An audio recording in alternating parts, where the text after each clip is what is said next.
Hello, hi అండి అందరికీ. అందరూ బాగున్నారా? నేనైతే చాలా బాగున్నాను. మీరందరూ కూడా బాగుండాలి అని అయితే మనస్ఫూర్తిగా కోరుకుంటున్నాను. అలాగే ఈరోజు వీడియో ఏంటంటే తోటకూర, చుక్క కూరతో కర్రీ అనేది చేస్తున్నానండి. టమాటాలు అనేది వేసేసి వీటికి కావాల్సిన ఐటమ్స్ ఏంటంటే ఆనియన్స్ అండి. ఇంత సైజు ఆనియన్ అనేది ఒకటి తీసుకున్నాను అనమాట. ఇదిగోండి, ముక్కలు అనేది కట్ చేసుకున్నాను. ఇంత సైజు 4 టమాటాలు, ఒక 4-5 ఎల్లిపాయలు, అలాగే ఒక 6-7 పచ్చిమిర్చి అండి. పచ్చిమిర్చి ఒక 6-7 అనమాట. ఎందుకంటే మనకి ఎండికారం అనేది ఇంకా వేయట్లేదు. కొత్తిమీర, చుక్కకూర, తోటకూర, అలాగే ఆయిల్, తాలింపు గింజలు, ఎండుమిర్చి ఒక 2, ఇంగుం పౌడర్, తాలింపు గింజలు, సాల్ట్, కొంచెం అల్లం వెల్లుల్లి పేస్ట్, ధనియాల పౌడర్ అనేది ఆప్షన్ అండి. మన ఇష్టం ఉంటే వేసుకోవచ్చు, లేకపోతే కొత్తిమీర వేసుకుంటున్నాం కాబట్టి స్కిప్ చేసేసేయచ్చు అనమాట. అలాగే పసుపు అన్నీ బాగున్నాయండి. ఇంకా పసుపు అనేది లేకుండా కర్రీకి టేస్ట్ అనేది ఉండదు కదా. సో పసుపు అనమాట. ఓకేనా? ఇప్పుడు మనం వీడియోలోకి అనేది వెళ్ళిపోదాం.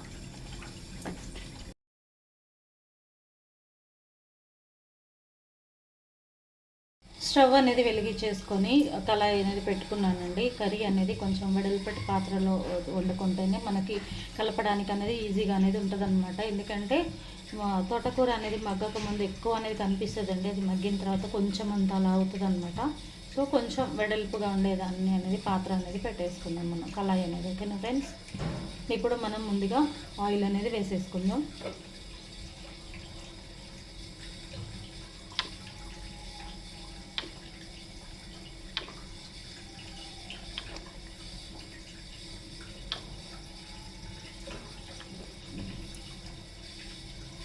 తోటకూరలో కొంచెం ఆయిల్ అనేది ఎక్కువ ఉంటేనే టేస్ట్ అనేది ఉంటుందండి. ఇది నేను దోశల కోసం వాడతానండి. ఇది మంచిగా ఇట్లా వేసుకోవడానికి ఆయిల్ అనేది మనకి ఇది చేశాను అనమాట. నేను నీట్గానే అంటే కడిగాను ఆయిల్ వేసేది. సో ఇంత ఆయిల్ అయితే సరిపోతుంది. ఓకేనా ఫ్రెండ్స్? ఇప్పుడు మనం 2 ఎండుమిర్చి అనేది వేసేసుకుందాం. ఆయిల్ అనేది హీట్ ఎక్కుతుందండి. ఇప్పుడు ఎండుమిర్చి అనేది వేసేసుకున్నాం కదా, కొంచెం మాడాలన్నమాట. ఎండుమిర్చి అనేది కొంచెం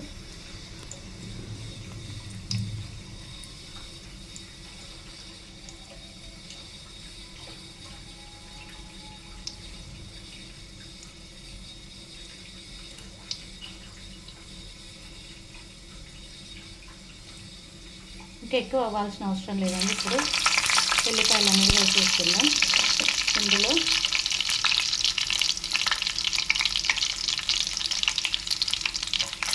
తాలింపు గింజలు, ఇది నేను సొంతంగా ఇంట్లోనే కలుపుకున్నానండి, ప్యాకెట్ అనేది కాదనమాట. కొంచెం మగ్గిన తర్వాత ఇప్పుడు ఆనియన్స్ అనేది వేసేసుకుందాం.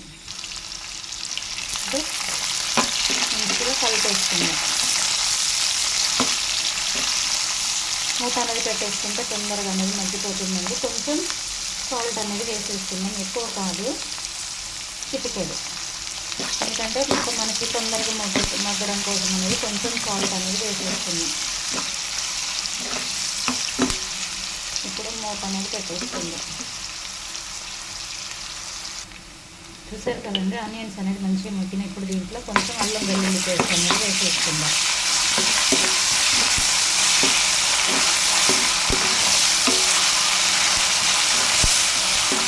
ఒక 2 నిమిషాలు మగ్గిన తర్వాత దీంట్లో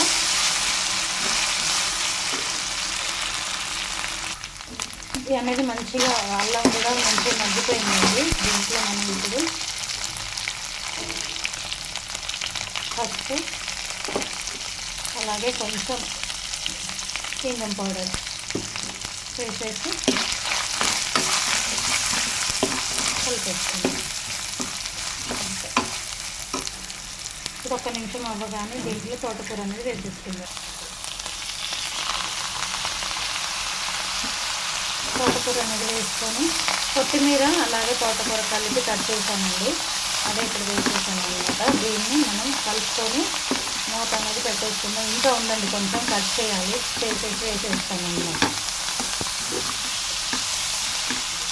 అంతా మంచిగా కలిపేసి మూత అనేది పెట్టేసుకుందాం. ఇప్పుడు ఇది ఇంకా మగ్గాలండి. అప్పుడు మనం దీంట్లో ఏమి వేయాలనేది చెప్తాను. ఇందులో ఉన్న వాటర్ అంతా ఇంకిపోవాలన్నమాట. పచ్చిమిర్చి ముక్కలు అనేది ఇన్ని కట్ చేశానండి, మిక్సీ పట్టేస్తాను ఈ టమాటాలు కూడా. ఎందుకంటే పచ్చిమిర్చి అనేది మనము తోటకూరలో పచ్చడి అదే మిక్సీ పట్టేసుకుంటేనే టేస్ట్ చాలా బాగుంటుందండి. కట్ చేసి వేసే కంటే 1-2 అలాగా వేసుకోవచ్చు, 2-3 పచ్చిమిర్చి అనేది. కానీ కంప్లీట్గా అన్నీ అనేది వేసుకోవద్దండి కట్ చేసి. ఇలా మనకు పేస్ట్లా వేసుకుంటేనే చాలా బాగుంటుంది కచ్చపచ్చగా. అందులోనే ఈ టమాటాలు అనేది కట్ చేసి వేసేసుకొని మిక్సీ పట్టేస్తాను. ఎందుకంటే టమాటాలు అనేది అలాగే కనిపిస్తే మా వాళ్ళు తీసి పక్కన పెట్టేస్తారండి, ఇది తినరనమాట. సో అందుకని నేను మిక్సీ పట్టేసి వేసేస్తే ఏంటంటే మంచిగా ఉంటుంది, అలాగే టేస్ట్ అనేది కూడా బాగుంటుంది. గ్రేవీ టైప్లో కూడా చాలా బాగుంటుంది అనమాట. ఇప్పుడు మనం దీంట్లో మిక్సీ జార్లో వేసేసుకొని మిక్సీ అనేది పట్టేసినాక పేస్ట్ ఎలా ఉంటుందో చూపిస్తాను. నేను ఇంత 3 కట్టలు అండి, కొంచెం పెద్ద కట్టలే 3 కట్టలు అనేది వచ్చిందనమాట. ఇది మొత్తం కూడా నేను తోటకూరలో అనేది కట్ చేసి వేస్తాను. చుక్కకూర టమాటా తోటకూర కర్రీ అనమాట. ఇది చాలా బాగుంటుంది. ఓకేనా ఫ్రెండ్స్, పేస్ట్ అనేది పట్టానండి నేను. చూడండి ఎంత బాగుందో. ఇలా మరీ ఎక్కువగా పట్టుకోవద్దు, ఇలా పట్టుకుంటే సరిపోతుంది. ఇప్పుడు ఇవి ముక్కలు అనేది తీసి పక్కన పడేయడం అలాంటివి ఏమి ఉండదండి. ఇప్పుడు దీన్ని మనం తోటకూరలో అనేది వేసేసుకుందాం. చూసారు కదా, వాటర్ అంతా కూడా ఇంకిపోవడానికి అనేది వచ్చింది. ఇంకా ఇట్లా అనేది వచ్చినప్పుడు మనము పచ్చిమిర్చి కారం అనేది వేసేసుకుందాం. టమాటా పచ్చిమిర్చి పేస్ట్ అన్నమాట అది.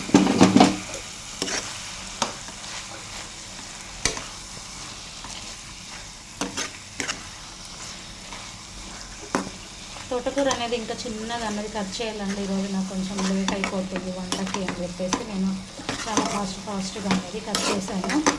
సో ఇంకా కొంచెం చిన్నగా అనేది కట్ చేసుకోవాలి.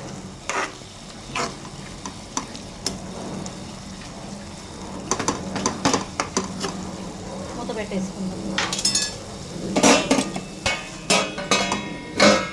ఇప్పుడు ఒకసారి మూత అనేది తీసుకొని చూడండి.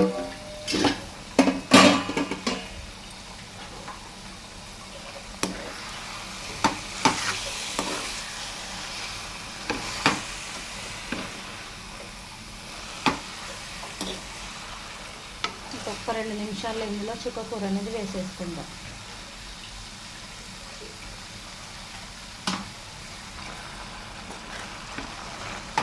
చుక్కకూర అనేది వేసేసుకున్నాం కదా, దీంట్లో మంచిగా ఇది కలిపేసుకొని మూత పెట్టేసుకుందాం. కొంచెం మగ్గిన తర్వాత కొన్ని వాటర్ అనేది వేసుకోవాలండి. నేను ఇది పచ్చిమిర్చి అనేది మిక్సీ పట్టిన గిన్నె అనేది ఉంది కదా, ఆ జార్లో అనేది కొన్ని వాటర్ అనేది వేసి పెట్టాను అనమాట. ఆ వాటర్ అనేది వేసేసుకున్నాం ఇది కొంచెం మగ్గిన తర్వాత. ఎందుకంటే మనకి కాడలతో సహా నేను తోటకూర అనేది వేసాను కాబట్టి మనకి కొంచెం టైం అనేది పడుతుంది కదా ఉడకడానికి. సో అందుకని కొన్ని వాటర్ అనేది వేసేసుకుంటే ఏంటంటే ఇంకా బాగా అనేది ఉడుకుతుంది అన్నమాట. చూస్తున్నారు కదా, మంచిగా అనేది మగ్గుతుందండి.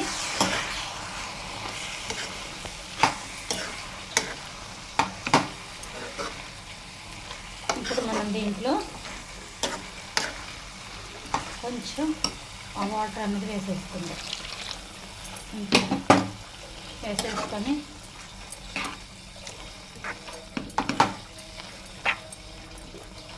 మీడియం ఫ్లేమ్లో పెట్టేసుకొని ఉడికించుకుందాం.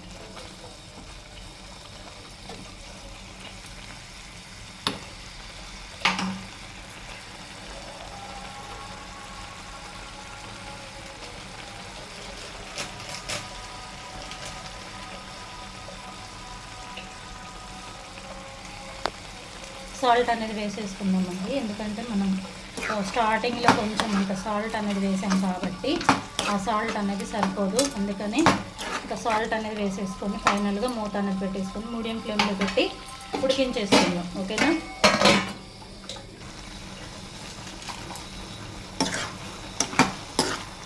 ఇంకా కొంచెం ఎసరంతా గుంజితే కర్రీ అనేది అయిపోయినట్టేనండి. ఆల్రెడీ ఉడికిపోయింది. కానీ తోటకూరలు ఏంటంటే కొంచెం మంచిగా వాటర్ అనేది లేకుండా ఉడికితేనే మంచి టేస్ట్ అనేది వస్తుంది అన్నమాట.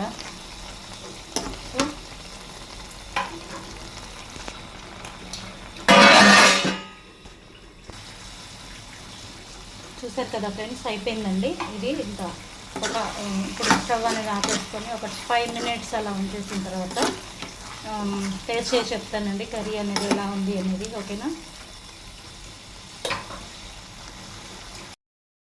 చూస్తున్నారు కదండి, మనకి తోటకూర, చుక్కకూర, టమాటా కర్రీ అనమాట. ప్రాసెస్ అనేది కూడా చూసారు కదా. వీడియో అనేది ఎక్కడ కూడా మీరు స్కిప్ చేయకుండా చూస్తేనే నేను ఎలా చేశాను అనేది మీకు తెలుస్తూ ఉంది. అలాగే ఇప్పుడు నేను దీన్ని అనేది టేస్ట్ చేసి చెప్తానండి ఎలా ఉంది అనేది. వీడియోస్ అనేది బాగా చూస్తున్నారు, ఇలాగే చూడండి. అలాగే లైక్ ఇవ్వడం అనేది మర్చిపోతున్నారు ఫ్రెండ్స్, లైక్ అనేది ఇవ్వండి. అలాగే మన ఛానల్ అనేది నచ్చితే సపోర్ట్ చేస్తూ ఉండండి. ఓకేనా? అండ్ అలాగే ఇంకా ఇలాంటి మంచి మంచి వీడియోస్ అనేది చాలా చాలా చాలా పెడుతూ ఉంటాను ఫ్రెండ్స్. మీరు చూడండి, సపోర్ట్ చేయండి. అండ్ అలాగే లైక్ చేయండి, షేర్ చేయండి.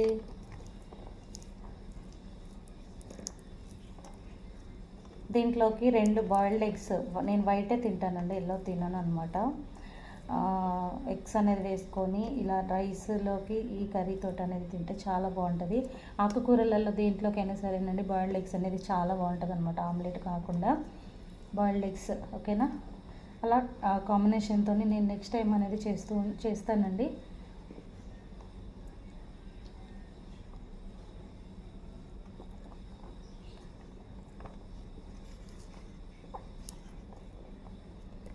మనకి పుల్లగా దీంట్లో చుక్కకూర ఉన్నట్టు ఉంది, అలాగే తోటకూర ఉంది, టమాటో, పచ్చిమిర్చి అన్నీ కూడా చాలా బాగా అనేది ఫ్లేవర్ అనేది వస్తుంది. చాలా మంచి టేస్ట్ అనేది ఉందండి. ఈ కాంబినేషన్లో మీరు ఎప్పుడైనా కర్రీ చేసుకున్నారా? ఒకవేళ చేసుకోకపోతే ఈ వీడియో చూసిన తర్వాత ట్రై చేయండి. ఓకేనా? మనకు ఆకుకూరలలోకి అది పచ్చిమిర్చి అనేది చాలా బాగుంటుందండి, ఎండు కారం కంటే కూడా. మంచి మంచి రెసిపీస్ అనేది చేస్తూ ఉంటాను, చూడండి, సపోర్ట్ చేస్తూ ఉండండి. ఓకేనా ఫ్రెండ్స్? అలాగే మీరు చేసిన తర్వాత కర్రీ అనేది ఎలా ఉంది అనేది కూడా నాకు కామెంట్ చేయండి. ఓకేనా? దీంట్లో మెయిన్ హైలైట్ ఏంటంటే కొత్తిమీర కూడా వేసాను కదండి, ఆ ఫ్లేవర్ అనేది చాలా బాగుంటుంది. నేను ధనియాల పౌడర్ అనేది వేయలేదన్నమాట, ఎందుకంటే కొత్తిమీర అనేది ఎక్కువ అనేది వేసాను కాబట్టి కొత్తిమీర అది ధనియాల పౌడర్ అనేది వేయలేదు. అల్లం వెల్లుల్లి పేస్ట్ అనేది ప్రతి ఒక్క కర్రీలోకి అయితే వాడొచ్చండి, మంచిది కూడా. ఓకేనా ఫ్రెండ్స్? వీడియో అనేది మీకు నచ్చుతుందని నేను అనుకుంటున్నాను. Thank you so much. Bye.